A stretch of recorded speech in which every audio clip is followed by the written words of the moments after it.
Hello my dear student, আমি তোমাদের Sujoy sir lesson planner চ্যানেলে তোমাদেরকে স্বাগত জানাই।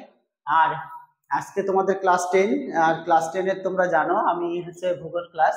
এবং আজকে ভারতের কৃষিকাজ মানে কি বলে, আগের দিন প্রাকৃতিক ভূগোল পড়িয়েছিলাম, আজকে আঞ্চলিক ভূগোল পড়াবো। আজকে আঞ্চলিক ভূগোলে ভারতের কৃষিকাজ। আর কৃষিকাজের কিন্তু অনেকগুলো আমাদের হয়ে গেছে, তার মধ্যে কার্পাস, চা আর কফি বাকি আছে। ঠিক আছে, আমরা আজকে এইটাই পড়বো।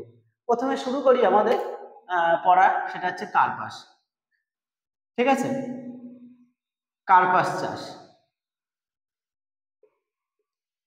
কার্পাস, আগে একটু কার্পাস নিয়ে বলে নিই, তারপর কি প্রশ্ন দেয় সেটা নিয়ে বলি।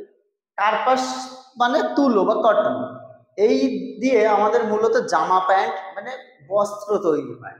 আর ভারতের সবচেয়ে বেশি মানুষ কাজ করে কোনো শিল্প কারখানা, সেটা হচ্ছে বস্ত্র শিল্প কারখানা। সব সারা ভারতের যত জামা প্যান্টের কোম্পানি আছে বা বস্ত্র কল আছে, সেখানে যত লোক শ্রমিক কাজ করে, অন্য কোনো মাধ্যমে এত শ্রমিক কাজ করে না, মানে অন্য কোনো শিল্প, সেটা সম্পূর্ণ এই কার্পাস তুলোর উপর নির্ভর করে হয়। শুধু জামা প্যান্টই বা বস্ত্রই নয়, এই লেপ, তারপরে হচ্ছে অন্যান্য হচ্ছে গদি, সোফা, এই সমস্ত নির্মাণেও কিন্তু তুলোর বা কার্পাসের একটা ভূমিকা আছে। ঠিক আছে, এবার আমাদের এখান থেকে কার্পাস থেকে কি পড়তে হবে? কার্পাস থেকে পড়তে হবে কার্পাস চাষের প্রাকৃতিক পরিবেশ। ঠিক আছে, কার্পাস চাষের অনুকূল পরিবেশ। কার্পাস চাষের অনুকূল পরিবেশ, অনুকূল পরিবেশ।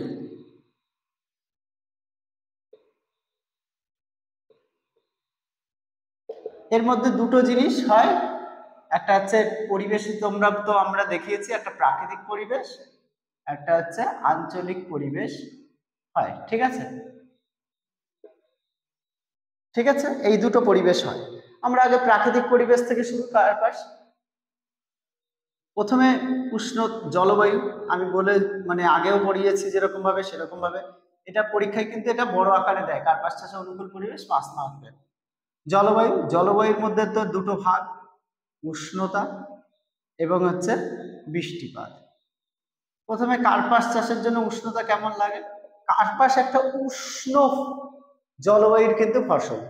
হ্যাঁ, যেখানে সূর্যকিরণ দেখা যায়, মানে সূর্যকিরণ থাকে, উষ্ণ এবং সূর্যকিরণ সারা বছর থাকে, সেরকম জলবায়ুর ফসল কিন্তু কার্পাস চাষের জন্য সারা বছরে বাৎসরিক গড় তাপমাত্রা ওই লাগে হচ্ছে 20 থেকে 27 ডিগ্রি সেন্টিগ্রেড। ঠিক আছে, আবার এবার বৃষ্টিপাত আসে। বৃষ্টিপাত কেমন লাগে কার্পাস চাষের জন্য? বৃষ্টিপাত মোটামুটি ধরে রাখো মাঝারি থেকে হালকা থেকে মাঝারি, মানে 50 থেকে 100 সেন্টিমিটার বৃষ্টিপাত লাগে কার্পাস চাষের জন্য। ঠিক আছে, এবার হচ্ছে আরেকটা হচ্ছে আর্দ্রতা। আর্দ্রতা যেরকম আমাদের এখন বাতাসে আর্দ্র বর্ষাকাল, আর্দ্রতা বেশি, কার্পাস চাষের জন্য আর্দ্রতাও কিন্তু ভালো চাই।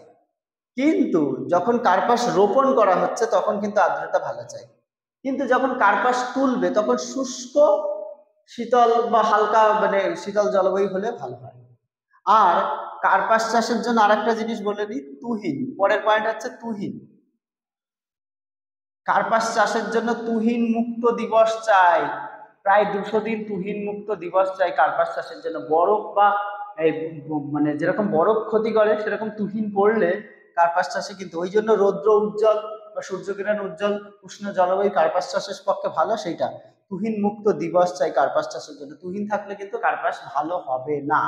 ঠিক আছে, তারপরে 3 নম্বর, এবার 4 নম্বর গেল মৃত্তিকা। মৃত্তিকা কেমন লাগে? কার্পাস চাষের জন্য মাটি মূলত উর্বর দোআঁশ মাটি হলেই ভালো, কিন্তু মোটামুটি একটু চুন সমৃদ্ধ অম্লধর্মী দোআঁশ মাটি হলেই কার্পাস চাষ ভালো হয়। তবে ভারতবর্ষে কার্পাস চাষ বেশি হয় হচ্ছে রেগুর মাটিতে। ঠিক আছে, রেগুর মাটিতে কার্পাস চাষ, যেটা লাভা সমৃদ্ধ রেগুর মাটি, যেটা হচ্ছে কালো মাটি হয়, যেটা মহারাষ্ট্র গুজরাট ওই অঞ্চলে এই মাটি দেখা যায়, এটাই সবচেয়ে ভালো হয়। ঠিক আছে, তাহলে আমাদের জলবায়ু, আর্দ্রতা, তুহিন, মৃত্তিকা, এগুলো হচ্ছে আমাদের প্রাকৃতিক পরিবেশ গেল। এবার আরেকটা জিনিস হচ্ছে ভূপ্রকৃতি। 5টা পরিবেশ আমরা দেব। ভূপ্রকৃতি,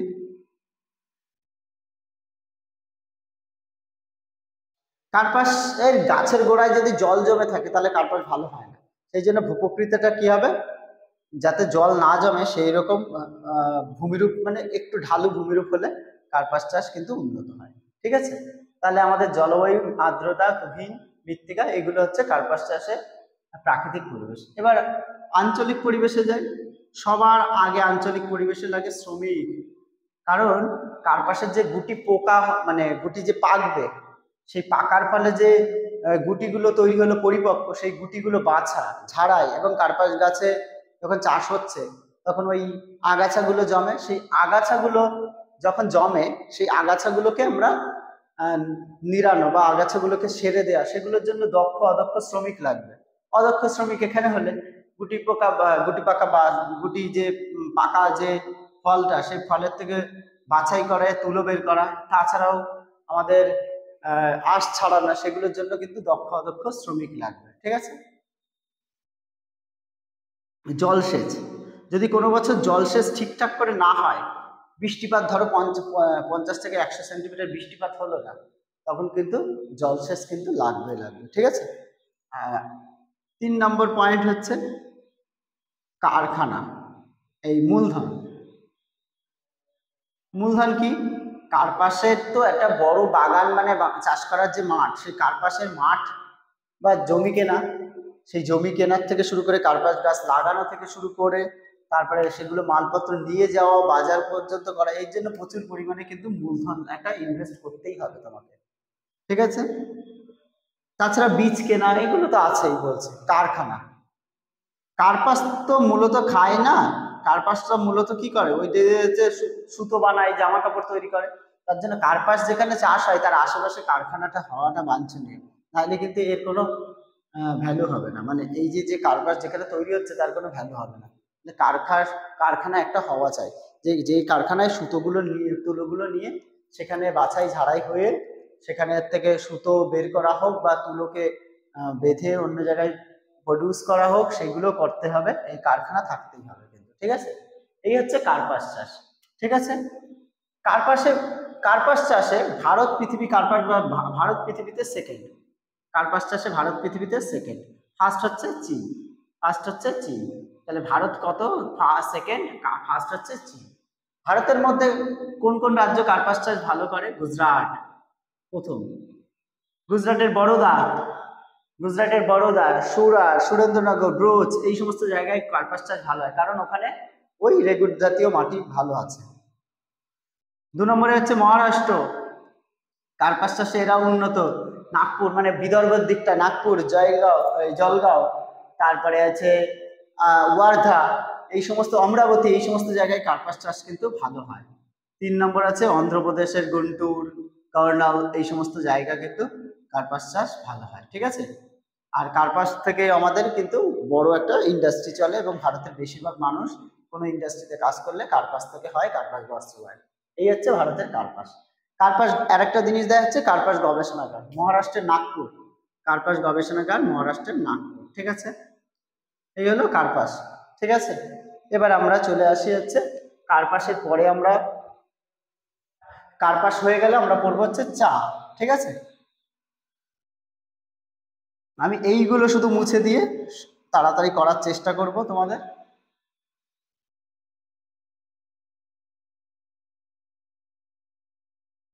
এবার আমাদের পড়া হচ্ছে কার্পাসের পরে আমরা পড়বো হচ্ছে চা। চা একটা ক্রান্তীয় উপক্রান্তীয় জলবায়ুর হচ্ছে ফসল কিন্তু। হ্যাঁ, চা মূলত প্রথমে তৈরি হয়েছিল একটা গুল্ম জাতীয় গাছ থেকে, যে গাছগুলো ভারতবর্ষে কিন্তু প্রথমবার, ভারতবর্ষে না, চায়নাতে প্রথম আবিষ্কার হয়েছে। আর ভারতবর্ষে রবার্ট ব্রুস প্রথম হচ্ছে চা গাছের সন্ধান পেয়েছিল আসামের একটা জায়গায়। চা গাছ কিন্তু সারা বছর মানে সবুজ থাকে, চিরহরিত একটা গুল্ম জাতীয় উদ্ভিদ। আর হচ্ছে ক্যামেলিয়া সাইনেনসিস বলে একটা উদ্ভিদ থেকে, গুল্ম জাতীয় উদ্ভিদ থেকেই প্রথম চা গাছের পাওয়া যায়। ঠিক আছে, বা চায়ের পাওয়া যায়। ভারতবর্ষে প্রায় 1823 সালের পরের থেকেই চা গাছ বা চা চাষ শুরু হয়। চা একটা মৃদু উত্তেজক, মাদকবিহীন মানে মদ না, এবং মৃদু উত্তেজক মানে চা খেলে উত্তেজনা, শরীরের একটা এনার্জি বাড়ে, সেই রকম একটা গাছ হচ্ছে চা। ঠিক আছে, এবার চাও কিন্তু চা চাষের আমাদের অনুকূল পরিবেশ পরীক্ষায় 5 নম্বরে দিতে পারে, কোনো বছর এইটা দিতে পারে, কোনো বছর ওটা দিতে পারে, সেই জন্য আমরা চা চাষটা করবো। ঠিক আছে, চা চাষের মূলত জলবায়ু লাগে, উষ্ণতা। চা চাষের উষ্ণতা কেমন লাগবে? চা চাষ মূলত 20 থেকে 30 ডিগ্রি টেম্পারেচারে চা চাষ ভালো হয়। আবার পাহাড়ি অঞ্চলে, উঁচু পার্বত্য অঞ্চলে 15 থেকে 20 ডিগ্রিতেও চা চাষ কিন্তু হয় কিন্তু। ঠিক আছে, এইগুলো মূলত 15 থেকে 20 ডিগ্রি এটা হয় ওই পার্বত্য অঞ্চলে, একটু উঁচু জায়গায় এই চা চাষ হয়। চা চাষের জন্য একটু বৃষ্টিপাতের মাত্রাও কিন্তু প্রচুর লাগে। চা চাষের জন্য প্রায় 150 থেকে 200 সেন্টিমিটার বৃষ্টিপাত চা চাষ হয় কিন্তু ভালো। যেখানে বৃষ্টিপাত হয় না সেখানে কিন্তু চা চাষ হয় না। আর্দ্রতা, চা চাষের জন্য কিন্তু খুব ভালো আর্দ্রতা লাগে, মানে আর্দ্রতা হলে, বাতাসে আর্দ্রতা থাকলে চা চাষ কিন্তু বাড়ে। কিন্তু এই আর্দ্রতার উপর নির্ভর করেই চায়ের গন্ধ কিন্তু ঠিকঠাক হয়, মানে চায়ের গন্ধ প্রভাবিত করে আর্দ্রতার উপর নির্ভর করে। আমাদের এই দার্জিলিং পার্বত্য অঞ্চলে চা চাষ ভালো হয় এবং চায়ের গন্ধের জন্য বিখ্যাত, সেটা ওই আর্দ্রতা জনিত কিছু কারণে হয়। এছাড়াও চা গাছ কিন্তু তুহিন তুহিন মুক্ত দিবস চা চাষের সঙ্গে ভালো। তুষার এবং তুহিন এই দুটোই চা চাষের পক্ষে ভালো না। তুষার এবং তুহিন এই চা চাষ মুক্ত চাই, চা চাষের পক্ষে ভালো না। তবে মৃদু কুয়াশা চা চাষের পক্ষে উপযুক্ত, মৃদু কুয়াশা চা চাষের পক্ষে উপযুক্ত। তুহিন আর তুষার যদি পড়ে তাহলে চা চাষ কিন্তু ভালো হবে না। ঠিক আছে, তুহিন আর তুষার পড়লে ভালো হবে না, মৃদু কুয়াশা চা চাষের পক্ষে খুব ভালো। মৃত্তিকা কেমন লাগে? চা চাষের পক্ষে কেমন যুক্ত পর্জল মৃত্তিকা, মানে মোটামুটি লৌহ আর ম্যাঙ্গানিজ সমৃদ্ধ মাটি, লৌহ ম্যাঙ্গানিজ সমৃদ্ধ,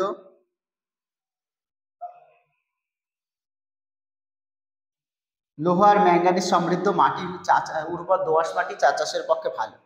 যেখানে আমাদের পার্বত্য অঞ্চলে চা চাষ হয় সেইখানে মৃত্তিকাটা ফসফরাস আর পটাশ সমৃদ্ধ, ফসফরাস পটাশ ও পটাশ সমৃদ্ধ, মূলত পটসল মাটি চা চাষের পক্ষে ভালো। ঠিক আছে, এই মাটি এখানে দেখা যায়। আর আরেকটা জিনিস হচ্ছে, চা গাছে গোড়ায় যদি জল যাবে চা গাছ ভালো হবে না, তার জন্য ঢালু ভূমিরূপ হয়।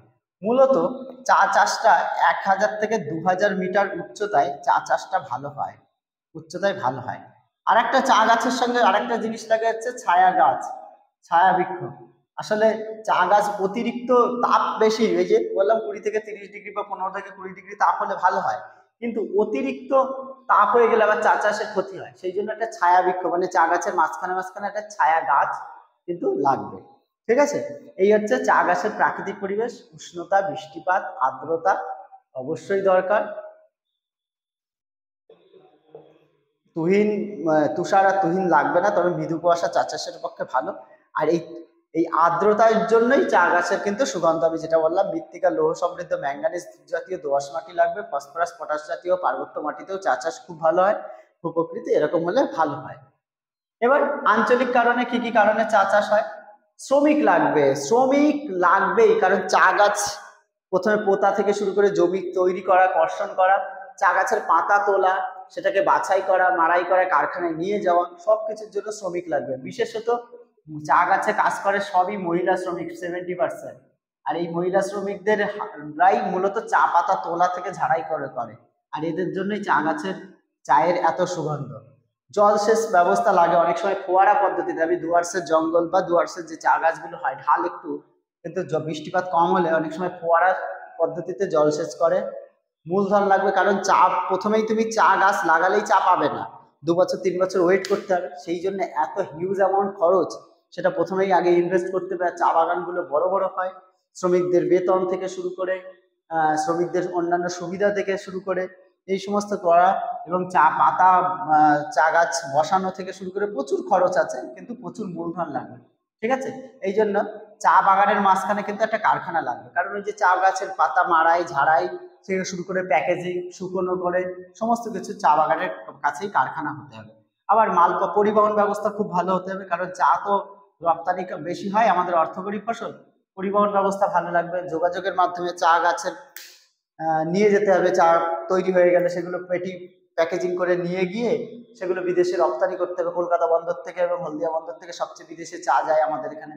আগে চা উৎপাদনে আমরা, এই চা রপ্তানিতে আগে আমরা প্রথম ছিলাম, এখন আমরা চা রপ্তানিতে 4th হয়ে গেছি। হ্যাঁ, এরকম ভাবে চা করতে হবে, পরিবহন ব্যবস্থা ভালো লাগবে, বিশেষ করে বন্দর, বিদেশে রপ্তানির জন্য, যেরকম কলকাতা হলদিয়া বন্দর আছে কলকাতার আশেপাশে, পশ্চিমবঙ্গের আশেপাশে, তাই চা ভালো যায়।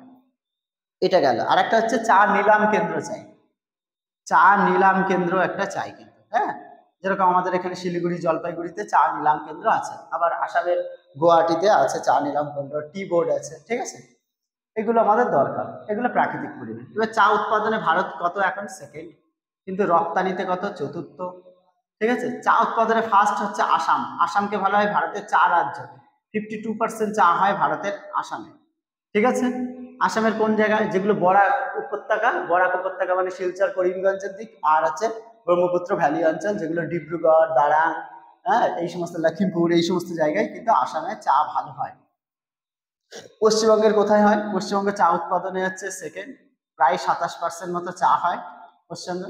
দার্জিলিং পার্বত্য অঞ্চল আর ডুয়ার্সের কুচবিহার, জলপাইগুড়ি, শিলিগুড়ির দিকটা, হ্যাঁ, এই সমস্ত জায়গা, আলিপুরদুয়ারে চা বাগান ভালো হয়, ঠিক আছে। এবার 3 নম্বরে আছে তামিলনাড়ু, তামিলনাড়ুর ওই নীলগিরি পার্বত্য অঞ্চলে চা চাষ হয় ভালো। এই হচ্ছে আমাদের চা চাষ, ঠিক আছে, ফার্স্ট, সেকেন্ড এবং আর হেক্টর প্রতি চা উৎপাদনে তবে কর্ণাটক ফার্স্ট। এই গেল আমাদের চা চাষের অনুকূল পরিবেশ এবং চায়ের সম্পর্কিত সমস্ত কিছু। এবার আমরা চলে আসবো আমাদের পরের পার্ট, কফি, ঠিক আছে।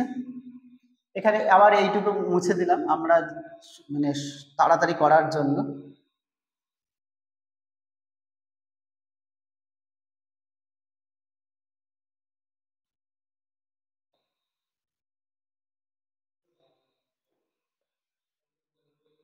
কফি, কফি মূলত একটা উষ্ণ ক্রান্তীয় ফসল, উষ্ণ ক্রান্তীয় ফসল হচ্ছে কফি, ঠিক আছে। উষ্ণ ক্রান্তীয় ফসলের নাম হচ্ছে কি? কফি। ভারতবর্ষের দক্ষিণ দিকটা উষ্ণ ক্রান্তীয় জলবায়ুর অন্তর্গত বলে বেশিরভাগ কফিটাই হচ্ছে ওই জলবায়ু অঞ্চলে হয়, ঠিক আছে। উষ্ণ ক্রান্তীয় ফসল হচ্ছে কফি। কফি কথাটা কোথা থেকে এসেছে? আফ্রিকার ইথিওপিয়ার ক্যাফা অঞ্চল থেকে, ক্যাফা, হ্যাঁ, কোথায়? ইথিওপিয়া, আফ্রিকার, হ্যাঁ, আফ্রিকার ক্যাফা থেকে কফি। আর এই কফি মূলত রপ্তানি করে বিদেশে মুনাফা অর্জন করে এবং উন্নত দেশগুলোতেই কফি বেশি খায় কিন্তু, হ্যাঁ, উন্নত দেশগুলোতে মানে ফার্স্ট ওয়ার্ল্ড কান্ট্রিগুলো কফি বেশি খায়, যেরকম ইউকে, ইউএসএ, কানাডা, ইতালি, এই সমস্ত দেশগুলোতে বা রাশিয়া, এই সমস্ত দেশগুলোতে কফি খায়। ভারতের যেরকম চা বেশি ভারত থেকে যায় হচ্ছে রাশিয়াতে, আবার কফি যায় ইতালি, ভারত থেকে বেশি কেনে, ঠিক আছে। তাহলে আমাদের এখন হচ্ছে উষ্ণ ক্রান্তীয় ফসল হচ্ছে কফি, আবার কফি চাষের পরিবেশটাও পড়বো। আর কফিও কিন্তু চায়ের মতো একটা মৃদু উত্তেজক পানীয়, ঠিক আছে, যেটা হচ্ছে মানে কফি চাষটা হচ্ছে কিন্তু অন কাইন্ড অফ কফির যেরকম চায়ের যেরকম পাতা খায়, এটা হচ্ছে বীজটাকে গুঁড়ো করে এরকম ভাবে খাওয়া হয়। যাই হোক, সেই শুরু করি আমরা। কফি, কফি চাষের জন্য প্রাকৃতিক পরিবেশ লাগবে, আবার আঞ্চলিক পরিবেশ লাগবে, উষ্ণতা। কফি প্রথমেই বলেছি উষ্ণ আর্দ্র জলবায়ুর ফসল, কফি চাষের জন্য 20 থেকে 30 ডিগ্রি টেম্পারেচার অবশ্যই লাগবে। আবার তবে কিছু কিছু জায়গায় উঁচু উঁচু পার্বত্য অঞ্চলে 15 থেকে 20 ডিগ্রিতেও কফি চাষ ভালো হয়, ঠিক আছে। তাহলে কফি চাষের জন্য উষ্ণ আর্দ্র যেহেতু 20 থেকে 30 ডিগ্রি বা 15 থেকে 20 ডিগ্রি টেম্পারেচারে হয়। কফি চাষের জন্য অতিরিক্ত বৃষ্টিপাত লাগে 150 থেকে 200, চায়ের মতোই কফিতেও বৃষ্টিপাত লাগে কিন্তু 150 থেকে 200। তবে বাতাসে আর্দ্রতা থাকলে কফি চাষ কিন্তু ভালো হয়, ঠিক আছে, আর্দ্রতা অবশ্যই থাকবে। তবে একটা জিনিস, যখন কফি গাছ লাগানো হলো তখন কিন্তু আর্দ্রতা থাকলে ভালো হয়, কিন্তু কফি যখন বীজটা পাকবে বা পরিপক্ক হবে তখন কিন্তু শুষ্ক শীতল জলবায়ু থাকে, শুষ্ক শীতল, এটা কখন? পাকার সময় শীতল জলবায়ু হলে এবং সূর্য কিরণ ভালো দেয়, সেই জায়গাটা হলে কফি চাষ ভালো হয়, তখন আর আর্দ্রতা কাজে লাগে না। কফি চাষের জন্য তুহিন মুক্ত দিবস চাই অবশ্যই, তুহিন মুক্ত দিবস। মৃত্তিকা কেমন চাই? কফি চাষের মৃত্তিকা কিন্তু খুব ইন্টারেস্টিং, লাল জাতীয়, লোহিত জাতীয় বা লাল জাতীয় লোহিত মৃত্তিকা লাগে, লোহিত দোআঁশ মাটি, যেটা অম্লধর্মী, এই মাটি হলে ভালো হয়, অম্লধর্মী মাটি হলে কফি চাষ ভালো হয়, ঠিক আছে। লোহিত দোআঁশ যুক্ত অম্লধর্মী মাটি হলে ভালো হয়। আর ফসফরাস আর হিউমাস, পটাশ আর হিউমাস হলে, মাটিতে হিউমাস থাকলে কফি চাষ, হিউমাস হলে কফি চাষ কিন্তু খুব ভালো হয়। ঠিক আছে, লোহিত দোআঁশযুক্ত অম্লধর্মী মৃত্তিকা, বিশেষ করে লাভা জাতীয় শিলা থেকে যে মাটি পাওয়া যায় সেই মাটি হলে ভালো হয় হচ্ছে আমাদের কফি চাষ। ঠিক আছে, ভূপ্রকৃতি, কফি গাছের গোড়ায় জল জমতে পারে না, সেরকম ঢালুযুক্ত অঞ্চল দরকার। 500 থেকে 1500 মিটার উচ্চতায় কফি চাষ কিন্তু ভালো হয়। এখানে ঢাল আছে, ধাপ ধাপ করা আছে, যেরকম চা চাষেও ধাপ করে হয় সেটা এখানেও তাই হবে কিন্তু। ঠিক আছে, তাহলে কফি চাষের কি কি গেল আমাদের পেলাম। তবে কফি চাষে আর একটা জিনিস, কফি অতিরিক্ত উষ্ণতা সহ্য করতে পারে না, তাই ছায়া গাছ অবশ্যই লাগবে। কফি বাগানে মাঝখানে মাঝখানে ছায়া গাছ লাগে। ঠিক আছে, এবার কফি চাষের আঞ্চলিক পরিবেশের মধ্যে আমরা কি আসি, শ্রমিক। কফি বাগান তৈরি করা, বীজ ভাঙা, মানে ফল ভাঙিয়ে বীজ তৈরি দিয়ে বীজকে পেস্ট করা, কারখানায় নিয়ে যাওয়া, সমস্ত কিছুর জন্য দক্ষ অদক্ষ শ্রমিক কিন্তু প্রচুর লাগবে। কফি যে বছর বৃষ্টিপাতের খামখেয়ালিপনা হয় সে বছর জলসেচ লাগবে। মূলধন, কারণ ওই যে ওটাও গুল্ম জাতীয় উদ্ভিদের মতো বললাম, প্রথমেই কফি বাগান লাগালে বা কফি গাছ লাগালেই তো কফি হচ্ছে না, কিছু সময় লাগবে তার জন্য। আর কফি বড় বড় বাগানগুলো তৈরি করতে টাকা পয়সা সবই লাগবে, বীজ কেনা থেকে শুরু করে শ্রমিকদের বেতন, সব কিছুর জন্য প্রচুর মূলধন লাগবে। কফির কারখানা, একটা কফি যেখানে চাষ হয় তার পাশাপাশি যদি কারখানা থাকে অবশ্যই ভালো, তাহলে কারণ কফি ওগুলোকে নিয়ে প্যাকেজিং করে বিদেশে রপ্তানির জন্য ভালো হয়। তারপরে পরিবহন ব্যবস্থা ভালো হলে, বন্দর ভালো হলে, কফি তো বেশিরভাগ আমাদের দেশের থেকে বিদেশে বেশি চলে যায়, আমাদের অর্থকরী ফসল, সেই জন্য নিউ ব্যাঙ্গালোর বন্দর যেরকম কর্ণাটকের, সেইখান থেকে বেশি পরিবহন হয়, তাহলে বন্দরও ভালো লাগবে। ঠিক আছে, এই আবার চেন্নাই বন্দরের মাধ্যমে কফি যায় কিন্তু। এই হচ্ছে কফির আঞ্চলিক পরিবেশ। কফি উৎপাদনে ভারত এখন 7ম স্থান অধিকার করেছে, ফার্স্ট হচ্ছে ব্রাজিল। ঠিক আছে, কিন্তু ভারতের মধ্যে কফি রাজ্য হচ্ছে কর্ণাটক। কর্ণাটকে মাইসোর, হাসান এই সমস্ত জায়গায় কিন্তু কফি কিন্তু খুব ভালো হয় কিন্তু। ভারতের 75% কফি এখানে হয় বলে একে কফি রাজ্য বলা হয়। ঠিক আছে, আর চিকমাগালুরে কিন্তু সবচেয়ে বেশি কফি হয় কিন্তু। চিকমাগালুর, কর্ণাটকের চিকমাগালুরে সবচেয়ে বেশি কফি হয়, ওই জন্য চিকমাগালুরেই কফি গবেষণাগার। তারপরে আসে কেরালার কিন্তু কোঝিকোডের দিকটা কফি, মুন্নর কোঝিকোডের দিকটা কফি ভালো হয়। তামিলনাড়ুর নীলগিরি পার্বত্য অঞ্চলে তামিলনাড়ুর নীলগিরি পার্বত্য অঞ্চলের মধ্যে বলবো কি, ওই কোয়েম্বাটুর, তিরুচিরাপল্লির ওই পাশটা কিন্তু কফি চাষ ভালো হয়। হেক্টর প্রতি কফিতেও ফার্স্ট হয়, কফি রাজ্যও ফার্স্ট, 75% কফি ভারতে উৎপন্ন হয়। আর ভারতের কফি সবচেয়ে বেশি বললাম কোথায় রপ্তানি হয়, ইতালিতে হয় কিন্তু। এই হচ্ছে ভারতের কফি গবেষণাগার, সব বলে দিয়েছি। ঠিক আছে, এই হচ্ছে ভারতের কার্পাস, চা, কফি এবং উৎপাদন এবং তাদের প্রাকৃতিক পরিবেশ। ঠিক আছে, এখান থেকে ভারতীয় কৃষির থেকে আরো দুটো প্রশ্ন এখানে কিন্তু দেয়, সেটা হচ্ছে ভারতীয় কৃষির কিছু কিছু প্রবলেমগুলো। হ্যাঁ, সেটা 3 নম্বরে কিন্তু একটা দেয়, আমি সেটা নিয়ে খুব উচ্চবাচ্য করছি না, কিন্তু মাঝে মাঝে দেয়, তার জন্য আমি একটু পড়িয়ে দিই। ভারতের কৃষির সমস্যা একটা দেয়। কিরকম সমস্যা ভারতের কৃষি? জমির আয়তনগুলো ছোট, জমি জোট ছোট, মাথা পিছু 2 নম্বর হচ্ছে মাথা পিছু উৎপাদন কম। জমি জোটগুলো কেন ছোট, উৎপাদন কম কেন? ভারতবর্ষের বললাম না অল্প জমি, প্রচুর জনসংখ্যা, তাহলে মাথা পিছু সেই মোট জমিকে মোট জনসংখ্যা দিয়ে ভাগ করলে জমির পরিমাণ ছোট। আল সিস্টেমে জমি, সব ভাগ ভাগ করে জমি, আল সিস্টেমে জমি, মাথা পিছু উৎপাদন কম। যা ভারতবর্ষের মানুষের এত দরকার, মানে উৎপাদন একটা লিমিটেড, তো উৎপাদন যদি 500 কেজি হয়, 140 কোটি লোক, তাই দিয়ে ভাগ করলে মাথা পিছু উৎপাদন কম কিন্তু হয়। মৌসুমী বৃষ্টিপাতের উপর আমরা নির্ভরশীল, মৌসুমীর খামখেয়ালিপনা আছে,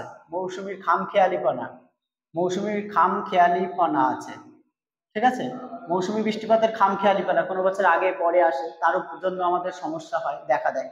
ঠিক আছে, তার জন্য কোনো বছর যদি পরে আসে, বৃষ্টিপাত কম হয়, চাষবাসে কিন্তু আমরা মৌসুমী বায়ুর উপর নির্ভর হয়ে আমাদের চাষবাস কিন্তু পণ্ড দেয়। আবার কোনো বছর বেশি বৃষ্টি হলে বন্যা হতে চলে যেতে পারে। ঠিক আছে, মৌসুমী বৃষ্টিপাতের উপর আমরা কিন্তু অতিরিক্ত নির্ভরশীল।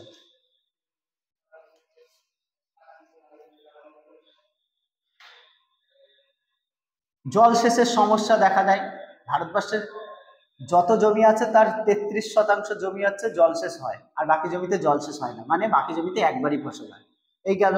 আধুনিক কৃষি যন্ত্রপাতির অভাব, আধুনিক পদ্ধতিতে কৃষি, সত্যিই তো আধুনিক পদ্ধতি নেই ভারতবর্ষে, যে হারে জমি বা যে হারে মানুষজন, সেখানে আধুনিক পদ্ধতির অভাব লক্ষ্য করা যায় ভারতীয় কৃষিতে। ঠিক আছে, এগুলো দরকার ভারতীয় কৃষির সমস্যা, পরীক্ষায় দিলে এগুলো পয়েন্ট করে আমি বলে দিলাম, লিখে দিলে। ঠিক আছে, এই একটা প্রশ্ন গেল। এছাড়া আর একটা প্রশ্ন হয় এখান থেকে, সেটা হচ্ছে হরিয়ানা এবং পাঞ্জাব অঞ্চল কেন চাষে উন্নত, বা হরিয়ানা পাঞ্জাব অঞ্চল কৃষিকাজে উন্নত কেন? হরিয়ানা পাঞ্জাব কৃষিকাজে উন্নত কেন, কৃষিতে উন্নত কেন? প্রথম উন্নত কেন, তার কারণ বিস্তর কৃষি জমি। কিরকম কৃষি জমি? হরিয়ানা এবং পাঞ্জাব অঞ্চল পঞ্চনদের দেশ, জানো, শতদ্র, বিপাশা, ইরাবতী, ঝিলাম, জবিতাস্তা, সমস্ত 5টা নদী এবং তাদের দোয়াব অঞ্চলগুলো পরপর জুড়ে, এরকম এরিয়া জুড়ে পুরো অঞ্চলটাকে বিস্তার করে রয়েছে। সেই জমির দোয়াব অঞ্চলগুলো প্রচুর পরিমাণে পুরো ফ্ল্যাট ভূমিরূপ, কোনো মালভূমি, কোনো পর্বত নেই, তাহলে এত জমি, সেই হিসাবে কৃষি জমি, বিস্তর কৃষি জমি আছে। ঠিক আছে, এখানে জলসেচের সুবিধা আছে। জলসেচ কিরকম? এই যে 5টা নদী এবং তাদের উপনদী, এবং তাদের উপনদীর মাধ্যমে ছোট ছোট ক্যানাল তৈরি করে, বিশেষ করে ভাকরানাঙ্গাল প্রকল্প তৈরি করা হয়েছে, তারপরে হচ্ছে ইন্দিরা গান্ধী খাল প্রকল্প তৈরি করে জলসেচ ব্যবস্থাকে উন্নত করা হয়েছে। ঠিক আছে, তারপরে আছে এখানে যে মানে কৃষি ব্যবস্থাগুলোর জন্য আধুনিক পরিবহন ব্যবস্থা আছে। পরিবহন ব্যবস্থা এরা উন্নত, প্রচুর পরিমাণে উন্নত। এদের পরিবহন ব্যবস্থা, রাস্তাঘাট, গ্রামের সঙ্গে শহরের রাস্তাঘাট এবং ট্রেন লাইন মাধ্যমে পরিবহন ব্যবস্থা খুবই উন্নত। ব্যাংকিং সেক্টর, আধুনিক ব্যাংকিং সেক্টরগুলো, বিদ্যুৎ আয়ন সমস্ত গ্রামগুলোতে হয়ে গেছে। তার মাধ্যমে কিন্তু কৃষি জমির সঙ্গে তারা নেটওয়ার্ক করতে পারে, ব্যাংকের মাধ্যমে কৃষকরা তাদের ক্রেডিট কার্ড নিয়ে চাষবাস করার সুযোগ পায়। ঠিক আছে, 5 নম্বর হচ্ছে পরিবহন ব্যবস্থা বললাম, ব্যাংকিং ব্যবস্থা বললাম, বিদ্যুৎ বললাম। 5 নম্বর হচ্ছে সবুজ বিপ্লব। 1960-এর দশকে, মানে তৃতীয় পঞ্চবার্ষিকী পরিকল্পনায় সবুজ বিপ্লব করানো হয়েছে এই অঞ্চলে, পাঞ্জাব, হরিয়ানা, উত্তরপ্রদেশের পশ্চিম পঞ্চবার্ষিকী পরিকল্পনাতে এই অঞ্চলে উন্নত কৃষি, বীজ, সার, তারপরে জলসেচ ব্যবস্থা তৈরি করে এই সবুজ বিপ্লব ওখানে তৈরি করা হয়েছে, এবং ওই অঞ্চল ওই জন্য ফসলে উন্নত হয়েছে। উন্নত সার বীজের প্রদানের মাধ্যমে ওই অঞ্চলকে প্রজেক্ট, মানে পাইলট প্রজেক্টের মাধ্যমে উন্নত করে এখানে কিন্তু চাষবাসের কিন্তু উন্নত করা হয়েছে। তাহলে আমাদের হরিয়ানা পাঞ্জাব কৃষিতে উন্নত কেন, এইটা হচ্ছে তার 5টা পয়েন্ট। এটাও 3 নম্বরে একটা অনেক সময় দেয়। ঠিক আছে, এই হচ্ছে আমাদের আজকের পড়া, যেটা আমরা কৃষিকাজ শেষ করে দিলাম। পরের দিন আবার আঞ্চলিক পড়ালে ভারতের শিল্প পড়াবো। ঠিক আছে, এই হচ্ছে আজকের পড়া। থ্যাংক ইউ সবাইকে ভিডিওটা দেখার জন্য। আর পরের দিন আবার দেখাচ্ছে প্রাকৃতিক বিপর্যয়।